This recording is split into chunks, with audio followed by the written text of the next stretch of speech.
Alors, porter du fruit et que le fruit demeure, c'est une vraie question qui a beaucoup de sens par rapport à accueillir l'autre, puisque quand on accueille l'autre,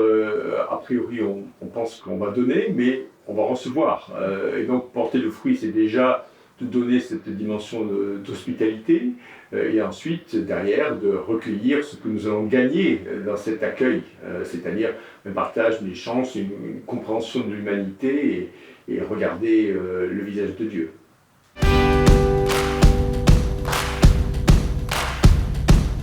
Ce verset de recueillir des fruits, de porter des fruits et recueillir des fruits, a beaucoup de sens sur la question de l'unité des chrétiens, puisque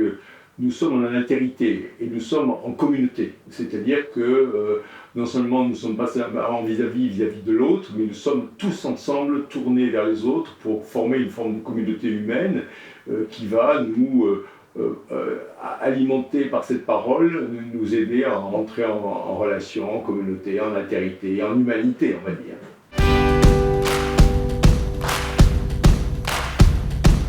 Accueillir les plus petits, les précaires, là on est au cœur de l'évangile, puisque dans son discours sur la montagne, notamment, Jésus dit que c'est en accueillant les petits-enfants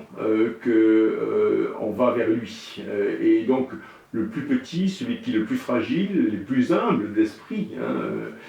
sont ceux qui portent cette dimension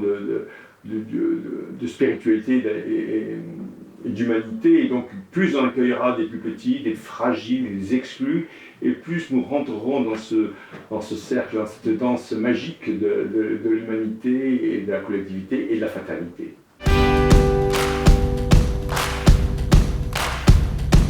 J'aurais envie de reprendre le message du pape, qui était de dire n'ayez pas peur, c'est-à-dire que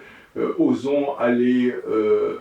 porter des fruits, osons nous porter vers les autres, osons nous mettre en relation à travers des maraudes, à travers un acte de générosité ou simplement d'attention vers les plus petits. Et on va s'apercevoir nous-mêmes, je l'ai vécu, nous le vivons tous, que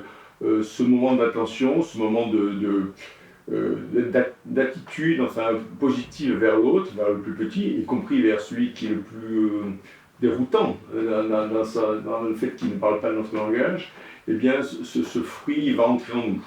Nous gagnerons ce fruit-là, nous gagnerons en humanité, nous gagnerons en joie, en découverte étonnante de la richesse de l'autre dans son altérité.